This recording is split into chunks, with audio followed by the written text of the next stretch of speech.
তো সবার পরামর্শ মাফিক লোকটা জমানার মুহাদ্দিস আব্দুল আজিজ মুহাদ্দিসে দেহলভী রহমাতুল্লাহ আলাইহির কাছে চলে গেছে। যা নিজের হাত দেখায় বলে, আমার হাতের এই জায়গা থেকে এই জায়গা জ্বলছে। কেন জ্বলে? কয়েক কবরের ভেতরে হাত দিয়েছিলাম জরুরি কাগজ তোলার জন্যে। হাতের ভেতরে কবরের মাটি ও বাঁশের ছোঁয়া লেগেছে। এরপর থেকে জায়গার জ্বলন ভালো হইতাছে না।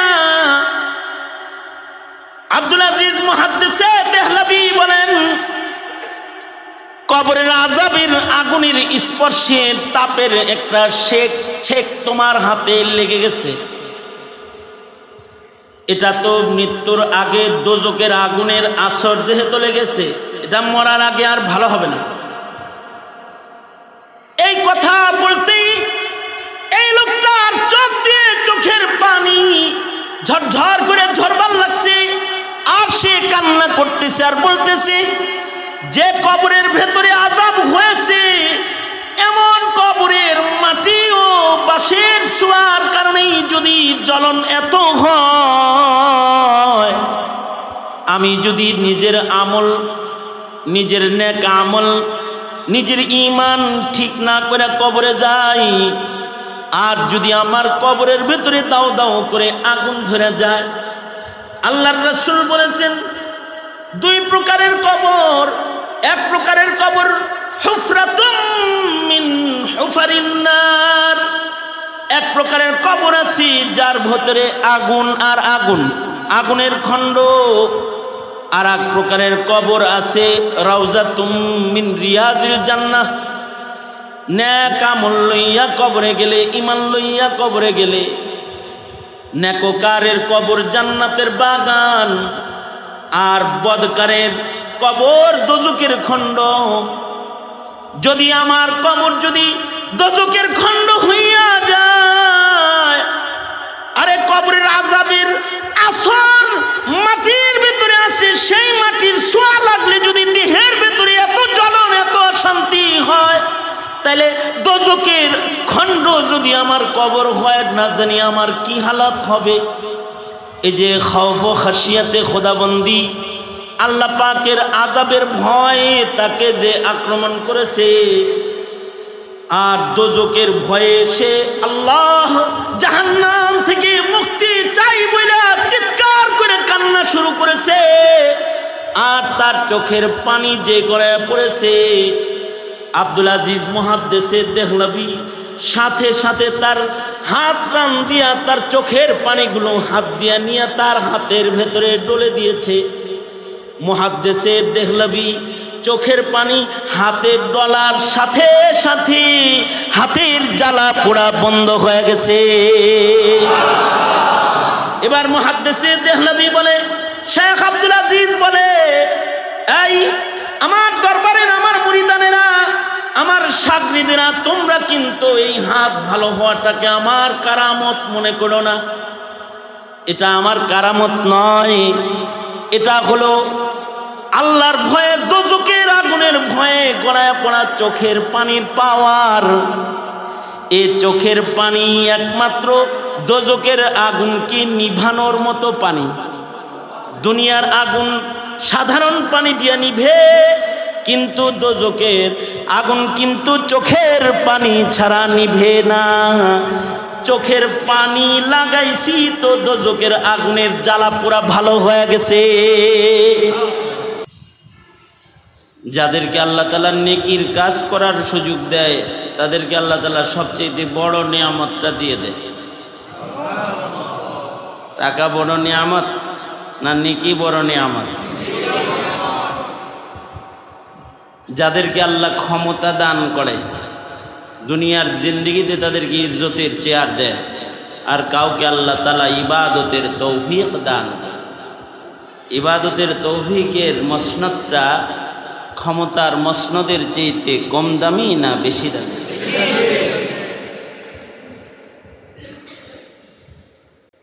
যাদেরকে আল্লাহ তাআলা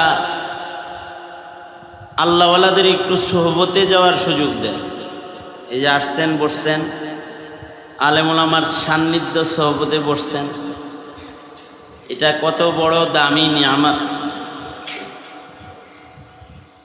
সহবতের নিয়ামতটা অনেক বড় দামি নিয়ামত। সান্নিধ্য, নেক সান্নিধ্যের নিয়ামত অনেক দামি। মানব জীবনের সকল ইবাদতের চাইতে একটা ভালো সহবতের মূল্য বেশি। যেমন কেউ নবীজির সান্নিধ্য সহবত অর্জন করেছে, সান্নিধ্য অর্জন করার পরে সে ইন্তেকাল করেছে, মারা গেছে। আর আরেকজন 80 বছর 90 বছর ইবাদত করেছে, লাইলাতুল কদর, রমাদানুল মুবারক, হজ্জে বাইতুল্লাহ সব করছে, ইলমি গবেষণার কাজ করছে। যেমন ইমামে আজম আবু হানিফা রহমতুল্লাহি আলাইহি বলা হয় উনি রুইয়াতান তাবেঈ, অর্থাৎ রাআ আনাসান, তিনি নবীর সাহাবী হযরত আনাসকে দেখছেন। তাইলে উনি তাবেঈ রুইয়াতান বিল ইত্তেফাক, রুইয়াতান তাবেঈ। ওনার জীবনের ইবাদতের সংখ্যা কীরকম? ওনার জীবনে উনি 55 বার শুধু হজ্জে বাইতুল্লাহ করছেন। কতবার? একবার হজ্জে বাইতুল্লাহর দাম কীরকম? এই হজের মৌসুম চলছে এখন। সারা জিন্দগির সব সেজদা, সারা জিন্দগির সকল সাদাকা, সারা জিন্দগির সকল নওয়াফিল একত্রিত করলেও হজ্জে বাইতুল্লাহ সমান হবে না। কারণ হজ্জে বাইতুল্লাহর ইবাদতটা এত দামি যে আল্লাহর জন্য হজ করে ফেলল, তার জিন্দগির পেছনের সব গুনাহ মাপ। আর হজ্জে বাইতুল্লাহ এমন একটা ইবাদত যে ইবাদতটা এর প্রতিদান একমাত্র আল্লাহ পাকের জান্নাত। আল হজ্জুল মাবরুর লাইসা লাহুল জাযাউ ইল্লাল জান্নাহ। আল্লাহর নবী বলেন কবুল হজের প্রতিদান জান্নাত ব্যতিরেকে অন্য কিছু দিয়ে হবে না। সুবহানাল্লাহ বলেন। কবুল হজের প্রতিদান কি? জান্নাত ব্যতীত অন্য আর কিছু দিয়ে প্রতিদান হয় না। কয়টা হজের প্রতিদান? জান্নাত। বলেন কয়টা হজের প্রতিদান? জান্নাত। সাহাবী, তাবেঈ, তাবে তাবেঈ, এই তিন যুগে কেউ যদি হজ্জে বাইতুল্লাহ করে মারা যায়, তাইলে আকীদা ছিল ওই সময়ের মানুষের যে এই লোকটারে আল্লাহ তাআলা জান্নাতে দিব, এর লেগে হজ করায় আল্লাহর কাছে সব মাফ করায় লয়ে গেছে।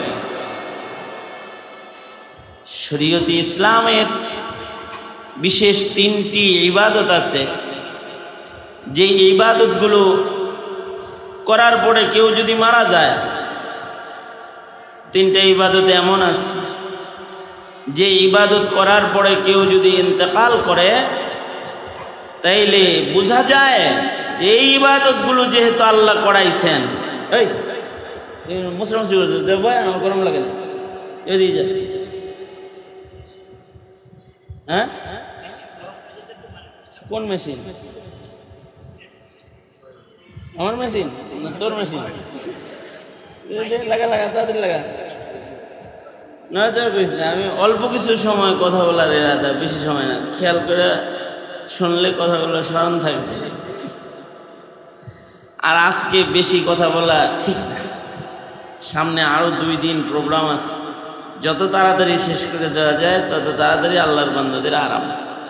আরও 2 দিন তারা এখানে আসবে, লাগাতার 3 দিন নসিহতের আয়োজন। ইশার করতে হয়, পরের দিনগুলোর জন্য ইশার করা। এই কারণে আমার তো উচিত ছিল বৈশা আপনাদের নিয়ে ইস্তেগফার করে দোয়া পড়া আপনাদের বিদায় দিয়ে দেওয়া, কিন্তু আবার ইন্তেজামে যারা আছে তারা বলবে যে হুজুর কিছুই বলল না। আপনারা যারা আছেন তারা বলবেন যে 5 তলার উপরে উঠছি, একটা কথা কইল না, এটা কোনো কাম করলো, লোকটাই ভালো না। এই ধরনের অভিযোগ থেকে বাঁচার জন্যে আমি কয়েকটা কথা বলতেছি। তাই আমি আবার বলি, কয়টা ইবাদত করার পরে ইন্তেকাল হইলে মনে করা হয় যে খুশনসিব বান্দা, আল্লাহ একে জান্নাত দেওয়ার জন্যই এই কামটা করছে। এটা সাহাবি, তাবি সবাই মনে করতো যে 3টি ইবাদতের পরে কারোর যদি মৃত্যু হয় তাহলে এটা খুশনসিবই মত, আল্লাহ তাআলা তাকে আসলে জান্নাত দেওয়ার জন্য এমনটি কাণ্ড ঘটায়। 3টা ইবাদতের ভেতরে একটা ইবাদত যেটা চলে গেল, রমাদানের রোজা। কেউ যদি 30 দিন রোজা রাখার পরে ইমাম বুখারীর মতো যদি ঈদের দিন মরে যায় তাহলে খুশনসিবই মরণ, একেবারে জান্নাতের সার্টিফিকেটওয়ালা মরণ, জান্নাতের সনদওয়ালা মৃত্যু এটা। কারণ আল্লাহর রাসূল কি বলেছেন? আল্লাহর রাসূল বলেছেন, قال رسول الله صلى الله عليه وسلم من صام إيمانا واحتسابا غفر له ما تقدم من ذنبه। আল্লাহর রাসূল সাল্লাল্লাহু আলাইহি ওয়াসাল্লাম বলেন, ঈমানের সাথে ইহতিসাবের সাথে যারা রোজা রাখলো তাদের জিন্দেগীর সব গুনাহ মাফ। রোজার মাস শেষ হয়েছে, গুনাহ সব মাফ হয়েছে, কাফনের ভিতরে ঢুকছে, আসলে আল্লাহর জান্নাতের ভেতরে ঢুকছে। এটা একটা। আর একটা ইবাদত হলো কারোর যদি উমরা নসিব হয়, কেউ যদি বাইতুল্লাহ চলে যায়, কাবা ঘর তওয়াফ করে, সাফা মারওয়ার সাই করে, এটা যদি কারোর সুযোগ হয়ে যায় তাহলে আল্লাহ যাকে তার ঘরে ডেকে নেওয়ার পরে, উমরা করার পরে যদি কাউকে নিয়ে যায় তাহলে বোঝা যায় যে আল্লাহ আল্লাহর প্রিয় বানায়া সিল লাগায় আল্লাহর কাছে ডান দেয় আর টান দিয়ে নিয়ে যায়, যে আয় আমার কাছে চলে আয় সরাসরি। আর একটা আমল হলো কারোর যদি আরাফার হাজিরা নসিব হয়ে যায়, ইয়াউমুল আরাফাতে, আরাফার মাঠে কেউ যদি চলে যায়, আল হাজ্জু আল আরাফা, কেউ যদি আরাফার মাঠে গেল তাহলে সে হাজি হয়ে গেল, তার জীবনের সব গুনাহ মাফ। রিওয়ায়াতে আছে আরাফার দিনে আরাফার উপর দিয়ে কেউ যদি সওয়ারিতে ঘুমন্ত অবস্থায়ও আরাফা অতিক্রম করে ইয়াউমুল আরাফাতে অতিক্রম করে চলে যায় তাইলে ওখানে আল্লাহর ক্ষমার দস্তরখানটা এত বিস্তৃত যে এই লোকের জীবনের সব গুনাহ আল্লাহ তাআলা সাথে সাথে মাফ করে দেয়। তাহলে একটা আরাফার হাজিরার কিরকম দাম, যে আরাফার কারণে সে হাজি হয়ে গেল, আরাফার কারণে তার জীবনের সব গুনাহ, বলেন সব গুনাহ মাফ হয়ে গেল।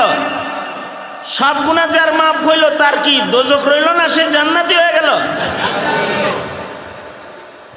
এই রকম হজ্জে বাইতুল্লাহ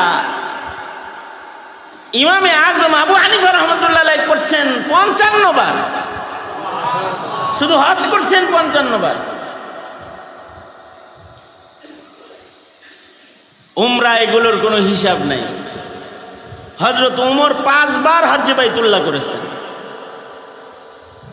আল্লাহর রাসূলের ওফাতের পরে ওনারা বেঁচে ছিলেনই বা কতদিন? মদিনার থেকে মক্কায় পায়ে হেঁটে যেতে হতো, তার ভেতরেও 5 বার হজ করছেন।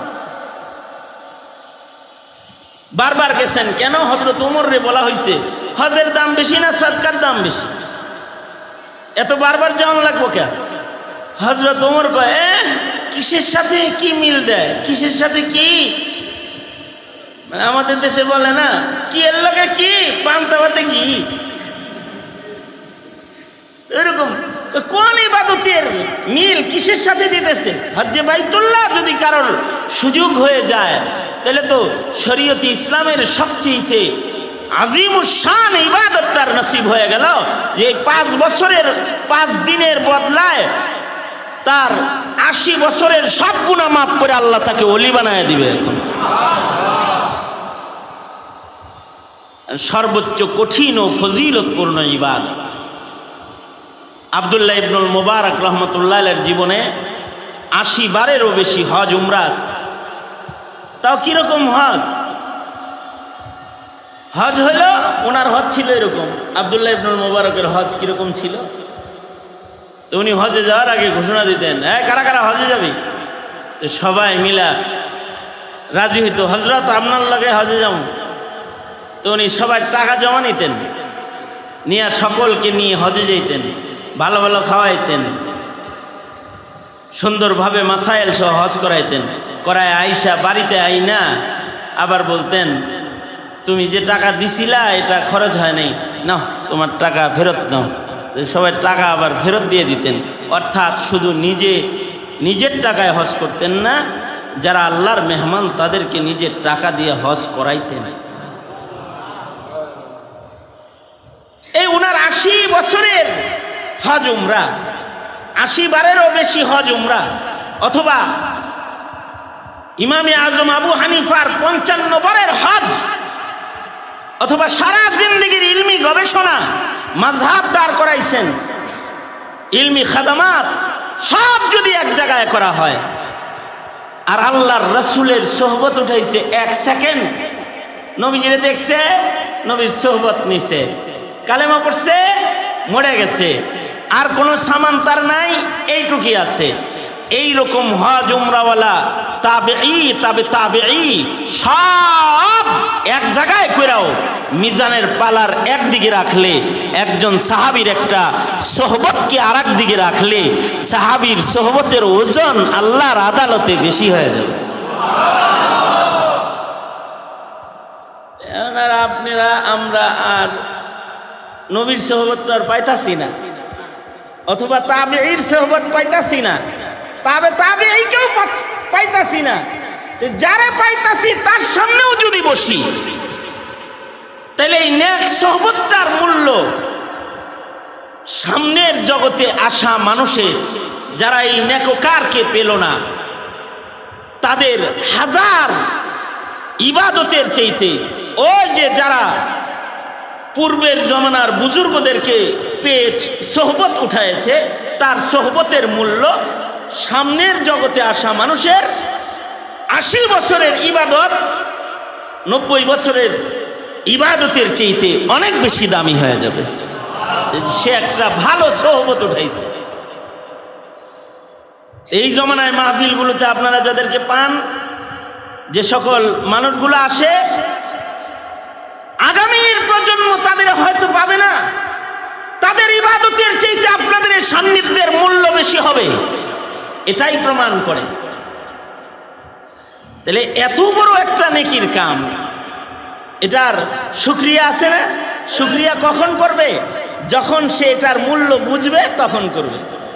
মানুষ চোখের কদর করে, চোখের কদর করে না, কানের কদর করে না, দাঁতের কদর করে না।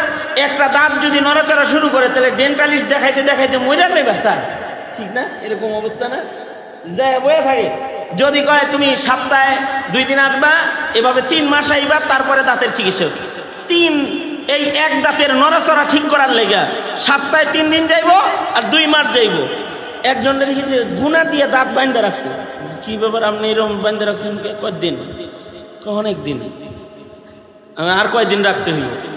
আরো কিছুদিন। কিছুদিন মানে 1-8 বছরও লাগতে পারে। এখন অবশ্য তার দাঁতে গুনাটা নাই, আগে গুনা দিয়ে বান্ধা রাখছে, এখানে গুনা দিয়ে বান্ধা ছিল। ইদানিং আর গুনা টোনা নাই, আমার সাথে আসছে, আপনাকে মাহফিলেও আইছে, গুনা দিয়ে বান্ধা ছিল দাঁত অনেক দিন। কেন এতদিন গুনা দিয়ে বান্ধা রাখলো? কেন? দাঁতের পজিশন ঠিক করার জন্য, হাইসা দিলে যেন সুন্দর দেখা যায় খেতে। এতদিন বান্ধা রাখতে পারছে। কখন বেঁধে রাখতে পেরেছে? যখন এই দাঁতের কদর সে বুঝেছে, তখন বান্ধা রাখতে পারছে। বারবার ডাক্তারের কাছে যেতে পেরেছে, বারবার রোগী হয়ে নিজেকে পেশ করতে পেরেছে। কখন? যখন এই নিয়ামতটার কদর বুঝতে পেরেছে। চোখের কদর বুঝছে, এই জন্য চক্ষু ডাক্তারের কাছে যে ঘন্টার পর ঘন্টা বসে থাকতে সমস্যা হয় নাই। এই কারণেই যারা সুবহানাল্লাহ আলহামদুলিল্লাহ মুখে উচ্চারণ করার কদরও বুঝে, ওদের 8 ঘন্টা 9 ঘন্টা মনবীর সামনে বসে থাকতে ওদের একটু কষ্ট হয় না, একটু কষ্টও তাদের হয় না, সামান্য কষ্ট হয় না, কারণ তারা এই নিয়ামতটার কদর বুঝে ফেলছে।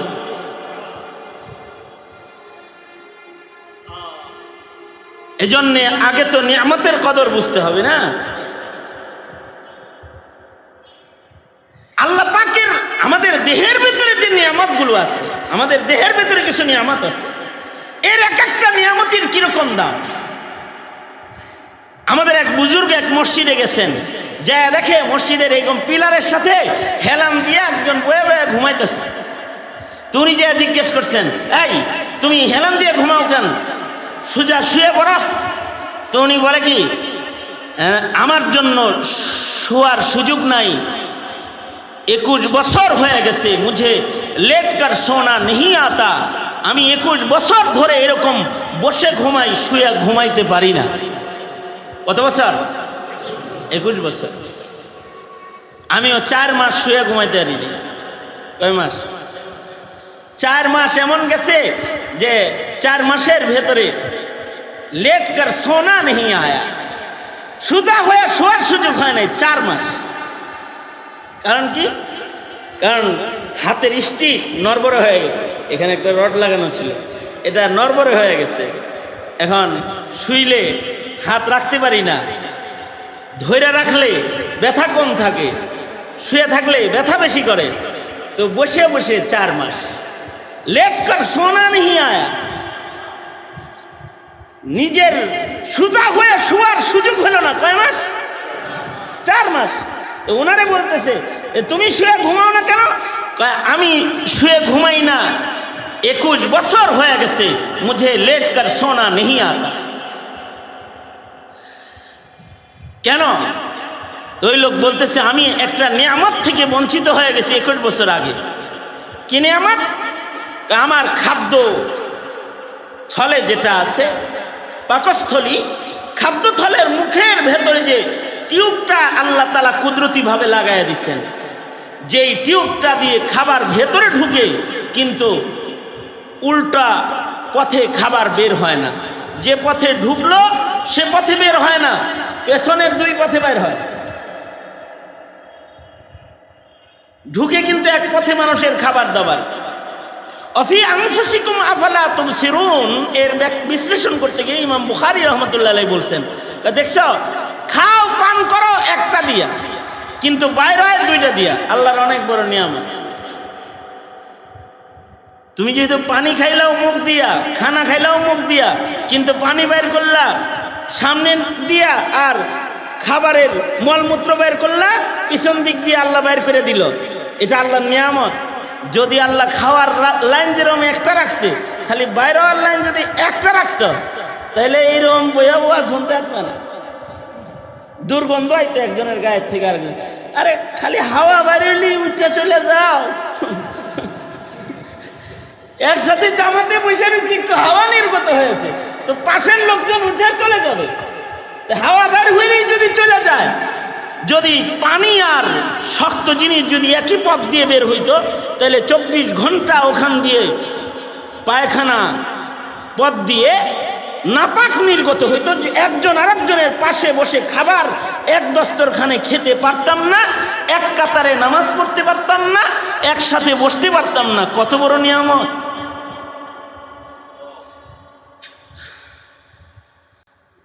এই তো খাবার যে টিউব দিয়ে ঢুকতেছে আর বাইরে হইতেছে অন্য পথে, কিন্তু ওই লোক বলতেছে যে আমার এই খাদ্য থলির এই টিউবটা ছিঁড়া গেছে, এই টিউবটা ছিঁড়া গেছে।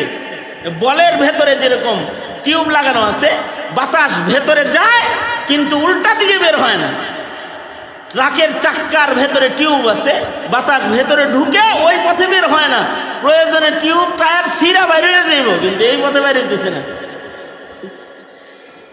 এইরকম একটা টিউব মানুষের খাদ্য থলির মাথায়ও আছে। এ কারণে খাবার খাওয়ার পরে যদি পেছনের 2 পায়ে বেঁধে মাথা নিচের দিকে দিয়ে লটকায়ও দেওয়া হয়, তাও পেটের খাবার নাক মুখ দিয়ে বের হয়ে আসে না। এই লোক বলে 21 বছর আগে আমার এই টিউবটা ছিঁড়া গেছে, এটার চিকিৎসা নাই। শুধু এই টিউবটা ছিঁড়ে যাওয়ার কারণে আল্লাহ পাকের একটা নিয়ামত আমার হারায় গেছে।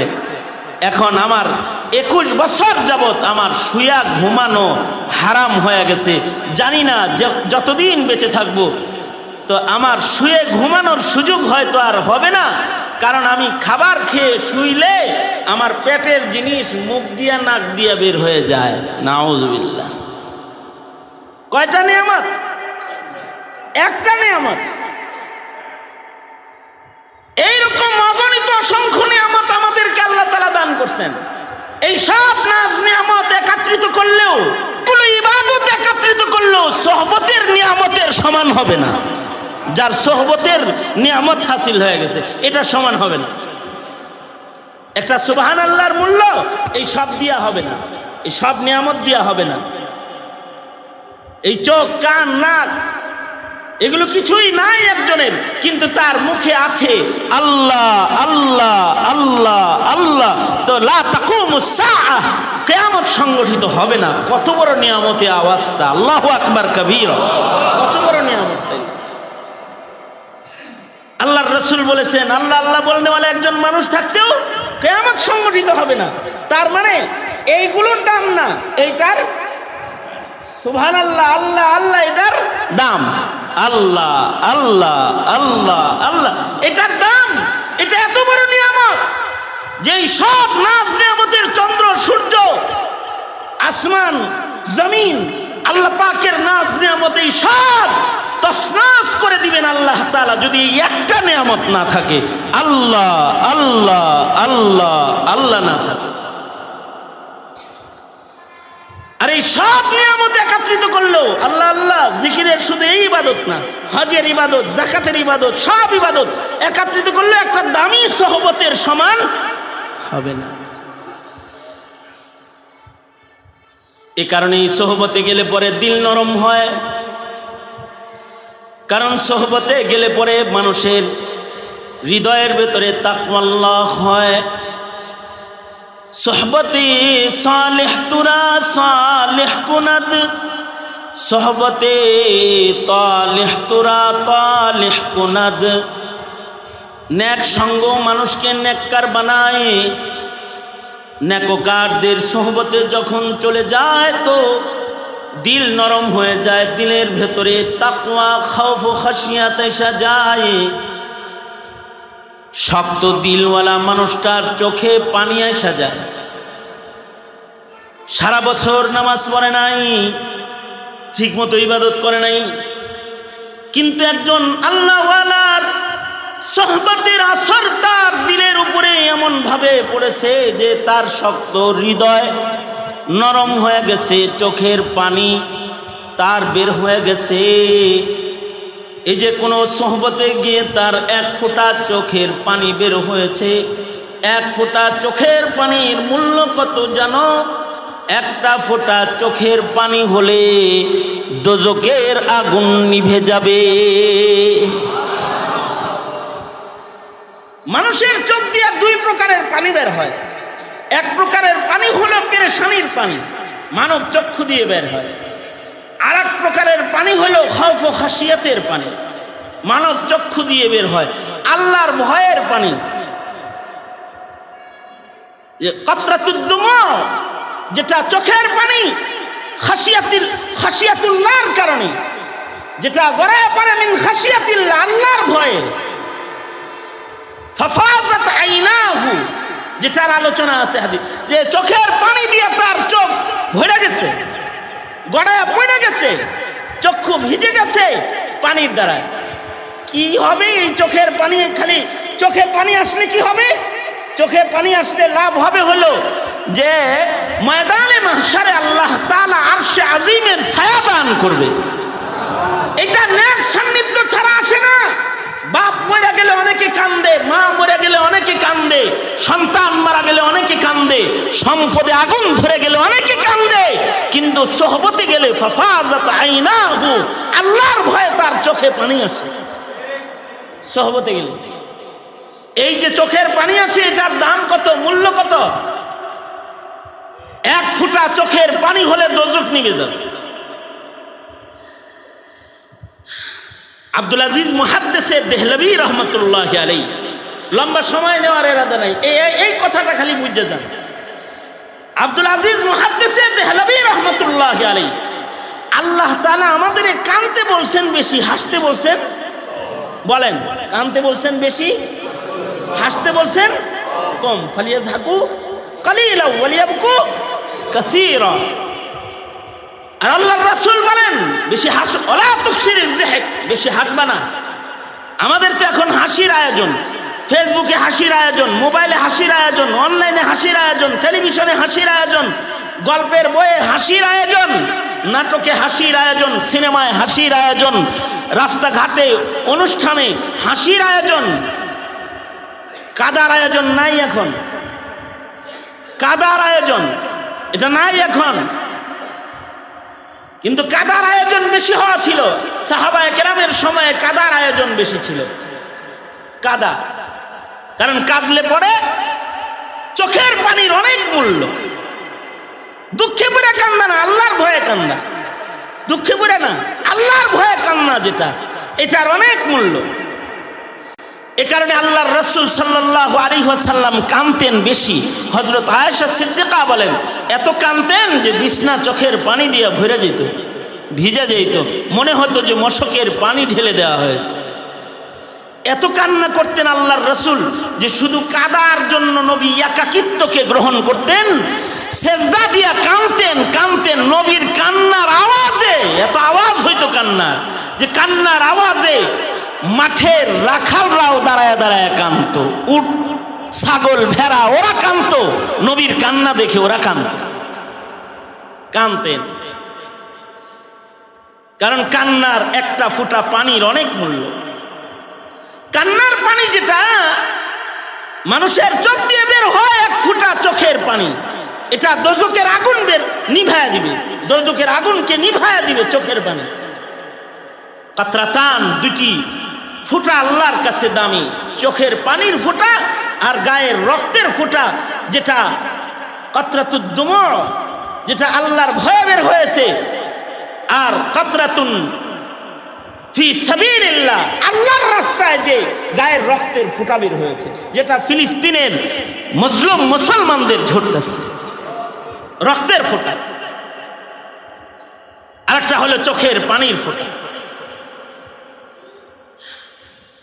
শাহ আব্দুল আজিজ মুহাদ্দিসে দেহলভী রহমতুল্লাহ আলাইহি, ওনার যুগে একটি আজব ঘটনা ঘটেছে। সেটা হলো এই, এক লোক এক মাইয়িতকে কবরস্থ করেছে, তার বন্ধুকে কবর দিয়েছে। আমি মুখতাসারে বলতেছি, কয়েক রেওয়ায়াতে ঘটনা বর্ণনা হয়, এক একটা এক এক রকম। আমি মুআদ্দামাত আলাইহি একটি বর্ণনা আপনাদের কাছে বলতেছি, যে লোকটা তো ইন্তেকাল করেছে, তো তাকে দাফন করার জন্যে আব্দুল আজিজ মুহাদ্দিসে দেহলভী রহমতুল্লাহ আলাইহির যুগে দাফন করার জন্য তার বন্ধু বান্ধবরা লাশ লইয়া কবরে নামছে, লাশ নিয়ে কবরে নামছে। এক বর্ণনায় আছে একই এলাকায় একটা ছিল সায়েল আর একটা ছিল ভিক্ষুক। একজন ছিল সায়েল আর একজন ছিল ভিক্ষুক। প্রতিদিন যে ভিক্ষা চাইতো সায়েল, ভিক্ষা চাইতো, আর একজন ছিল দাতা, দানকারী, সে দিত। সায়েল ভিক্ষা চাইতো আর দাতা তিনি দিত। কয়েকদিন হয়ে গেছে সায়েল ভিক্ষুকটা আসে না। এই ভিক্ষুক যে আসতেছে না, এই যিনি সাদকা করতো তার মাথা গরম হয়েছে। কি ব্যাপার, প্রতিদিন কিছু সাদকা করতাম, সাদকার আমল বন্ধ হয়ে গেল। যে আমল বন্ধ হয়ে গেলে সে যে ভিক্ষুক আসত, এই ভিক্ষুককে আসে না কেন এটা দেখার জন্য তার বাড়ি চলে গেছে।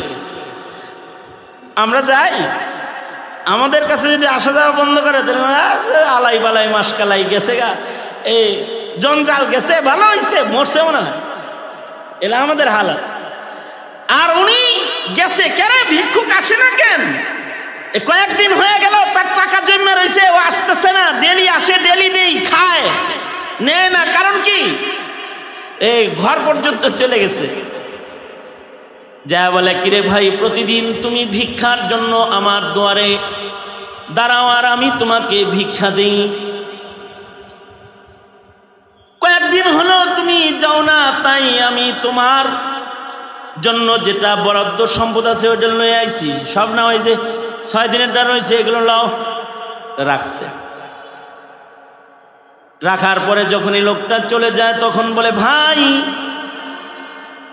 আমার তো এই পৃথিবীতে আপনজন বলতে কেউ নাই,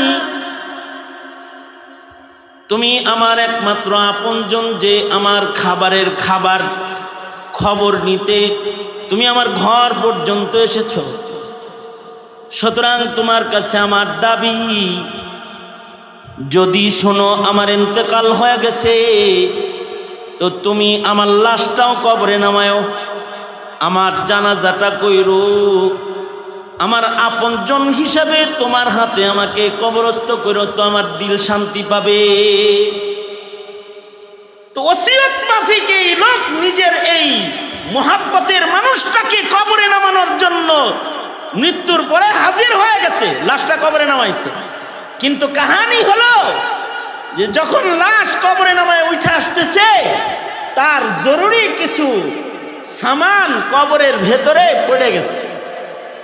উঠার সময়, কবর থেকে উঠার সময় পকেট থেকে একটা জরুরি কাগজ পড়ে গেছে। কাগজটার জরুরত এতই বেশি ছিল যে শেষ পর্যন্ত কবর খুঁড়তে হয়েছে। কবর খুঁড়ছে, খুইরা দেখে যে লাশটার ঠিক কাফনের কাপড়ের উপরেই কাগজটাকে কে যেন রেখে দিয়েছে। কাগজটা হাত ঢুকায়া কবর থেকে যখন উঠাইতেছে, তখন হাত বের হওয়ার সময় হাতটা কবরের মাটি ও বাঁশের সাথে টাচ লেগে গেছে।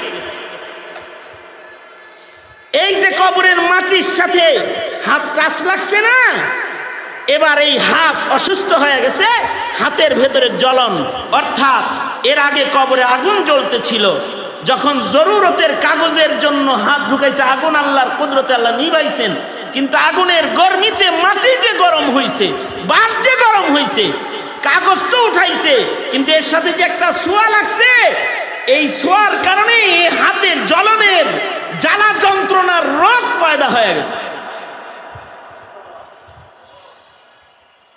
লম্বা সময় হয়ে গেছে, হাতের জ্বালা যন্ত্রণা ভালো হয় না। পানির ভেতরে হাত ঢুকায় যদি হাতটাকে পানির ভেতরে রাখে কিছুটা আরাম লাগে, আবার পানির থেকে হাতটা বের করার সাথে সাথে হাত জ্বলে, হাতের ভেতরে জ্বালা যন্ত্রণার অসুস্থতা, কোনো ঔষধ কোনো চিকিৎসায় কাজ হইতেছে না।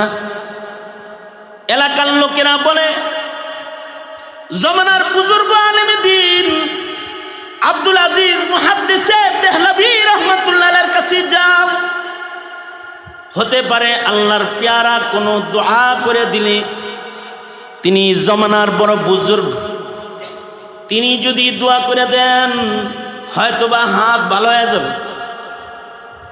যাও, তার কাছে চলে যাও। তো সবার পরামর্শ মাফিক লোকটা জমানার মুহাদ্দিস আব্দুল আজিজ মুহাদ্দিসে দেহলভী রহমাতুল্লাহর কাছে চলে গেছে। যা নিজের হাত দেখায় বলে, আমার হাতের এই জায়গা থেকে এই জায়গা জ্বলছে।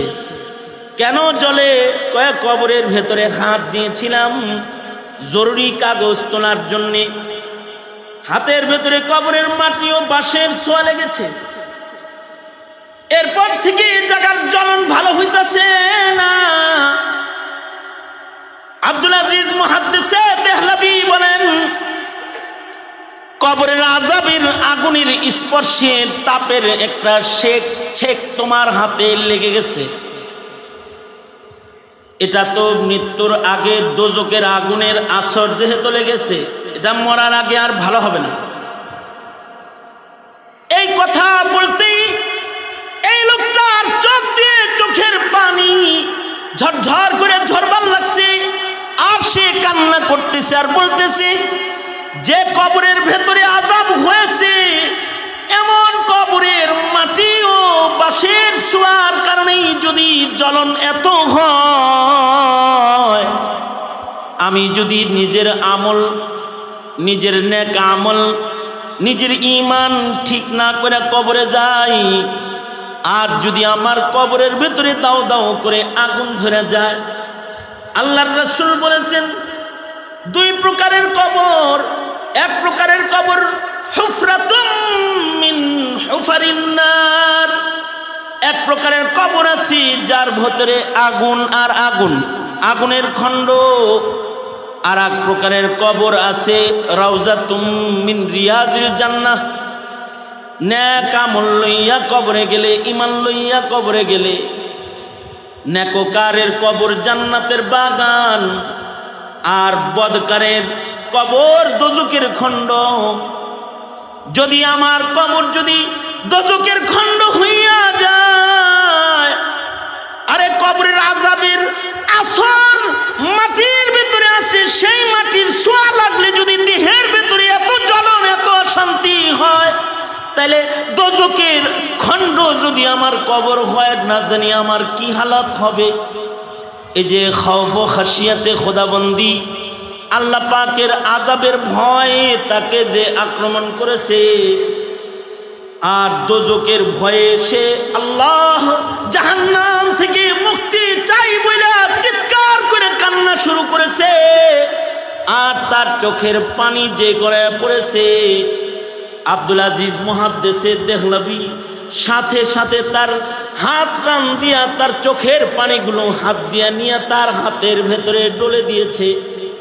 মুহাদ্দিসে দেহলভী চোখের পানি হাতের ডলার সাথে সাথে হাতের জ্বালা পোড়া বন্ধ হয়ে গেছে।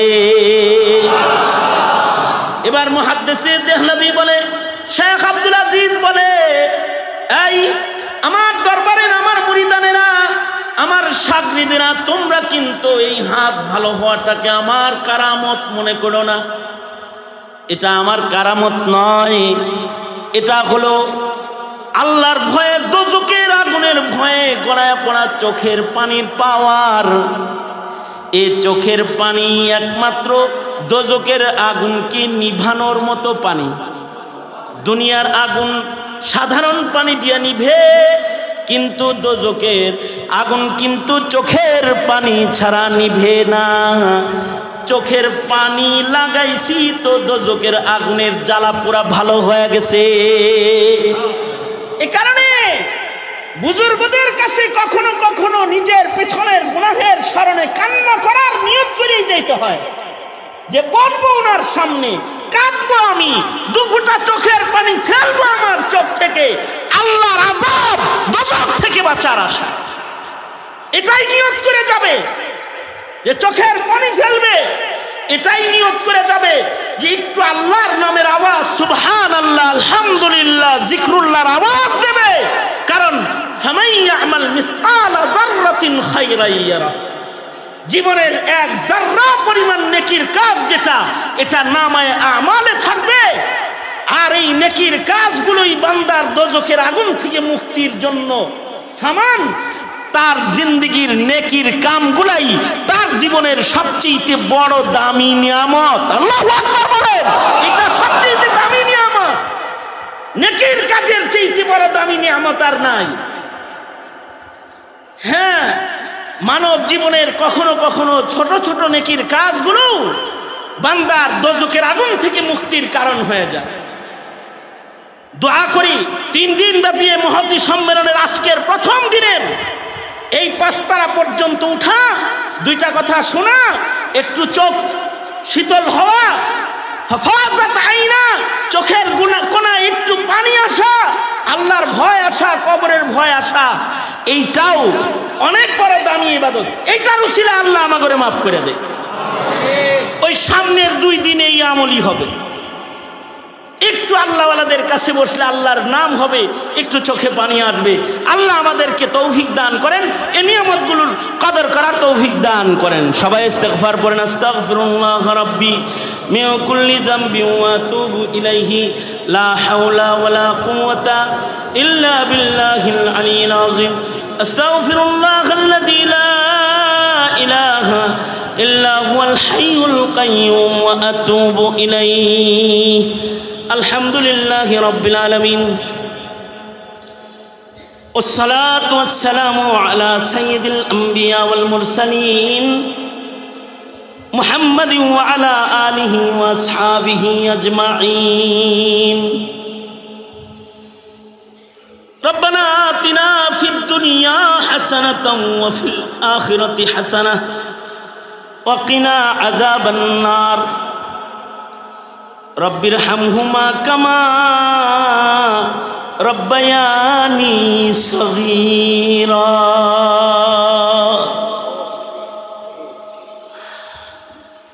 রব্বুল আলামিন ওগো আল্লাহ, 3 দিন ব্যাপী সম্মেলনের আজকের প্রথম রজনী, ইয়া আল্লাহ ইবাদতের জায়গা মুসাল্লা নামাজগাহে তোমার বান্দারা বসেছে।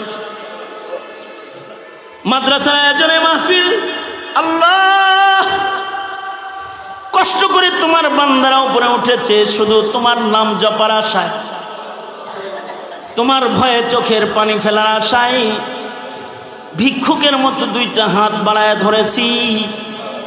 জিন্দেগির সব গুনাহের জন্য তোমার কাছে মাফ চাই। ওগো আল্লাহ, আমাদের জিন্দেগির যত গুনাহ আমরা করেছি তুমি মাফ করে দাও আল্লাহ। জেনে না জেনে অন্ধকারে আলায় গোপনে প্রকাশ্যে যত পাপাচার করেছি ক্ষমা করে দাও। বেপানাহকে পানাহ দাও, বেরুজিকে রুজি দান করো, অশান্তি দূর করে শান্তির ফয়সালা করে দাও। রব্বুল আলামিন জিন্দেগির প্রত্যেকটা নেকির কাজের কদর করার তৌফিক আমাদেরকে দাও। নেকির কাজের মূল্যায়ন বুঝার তৌফিক তুমি আমাদেরকে দান করো আল্লাহ। রব্বে করিম, এই মুহূর্তে আমাদের মজলুম ভাই বোনদের জন্য তোমার কাছে দরখাস্ত, ফিলিস্তিনের মজলুমদের জন্য মদত পাঠায় দাও আল্লাহ। বাংলার জমিনে শান্তি দান করো। আমরা যারা হাত তুলেছি আল্লাহ, কার মনের কি আশা, কার মনের কি ব্যথা সব তুমি জানো। ওগো আল্লাহ, সবার মনের নেক আশাগুলো, নেক কথাগুলো কবুল মঞ্জুর করে নাও রব্বুল আলামিন। আমরা যারা হাত তুলেছি জানি না কার মা নাই, কার বাপ নাই। অনেক নিজের হাতে নিজের মা কবরে রেখেছে আল্লাহ, অনেকে নিজের হাতে নিজের বাপ কবরে রেখেছে। জীবনে কোনোদিন মা ডাক নসিব হবে না, জীবনে কোনোদিন আব্বা ডাক যাদের নসিব হবে না। ওগো রব্বুল আলামিন, যাদের পিতামাতা কবর জগতে চলে গেছে তাদের মা বাবার কবরগুলা জান্নাতের বাগান বানায় দাও আল্লাহ। যাদের মা বাবা আছে হায়াত বাড়ায় দাও, বেশি বেশি করে খিদমত করতে পারে তৌফিক দাও। হজ্জে বাইতুল্লাহর মৌসুম চলছে আল্লাহ, তোমার কাবা বারবার আমাদের দেখায় দাও আল্লাহ। তোমার নবীর রওজায় আমাদের বারবার হাজিরি নসিব করে দাও। ইয়া আল্লাহ, এই মাদ্রাসাটা বড় কষ্ট করে মুহতামিম সাহেব পরিচালনা করে। ইয়া আল্লাহ, মদদ নুসরত শামিলে হাল করে দাও রব্বুল আলামিন। মুহিব্বিন মুতাআল্লিকিনদেরকে ইয়া আল্লাহ পাশে দাঁড়াইবার তৌফিক দাও।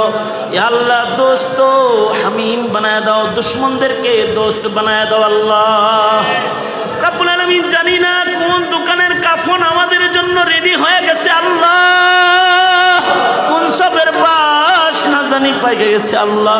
কখন জানি মসজিদের কোণার পালকি বাড়ির দুয়ারে দাঁড়ায় যায়। তোমার রাসূল বলছে কারোর কবর দোজখের খণ্ড। ওগো আল্লাহ, আমাদেরকে কিন্তু কবরে জাহান্নাম দিও না আল্লাহ, দোজখের আগুনে আমাদের নিক্ষেপ করো না আল্লাহ। আমরা জাহান্নামকে ভয় পাই, দোজখের আগুনকে আমরা ডরাই। আয় রব্বে করিম, জাহান্নাম থেকে আমাদের মুক্তি দান করো আল্লাহ রব্বুল আলামিন। সারা দুনিয়ায় মুসলমানদের জন্য তুমি ইয়া আল্লাহ ফুতুহাতের দরওয়াজা খুলে দাও, নুসরাত শামিলে হাল করে দাও। ইয়া আল্লাহ, জুলম সিতম থেকে হার কিসমের মর্দে মুমিন মুসলমানদেরকে তুমি বাঁচাও। اللهم اجعل ثارنا على من ظلمنا وانصرنا على من عادانا ولا تجعل مصيبتنا في ديننا ولا تجعل الدنيا أكبر همنا ولا مبلغ علمنا ولا غاية رغبتنا ولا تسلط علينا من لا يرحمنا اللهم زدنا ولا تنقصنا وأكرمنا ولا تهنا وأعطنا ولا تحرمنا وآثرنا ولا تؤثر علينا وأرضنا وارض عنا يا كريم اللهم اجعلنا من التوابين واجعلنا من المتطهرين واجعلنا من عبادك الصالحين الغر المحجلين الوفد المتقبلين سبحان ربك رب العزة عما يصفون وسلام على المرسلين والحمد لله رب العالمين السلام عليكم ورحمة الله وبركاته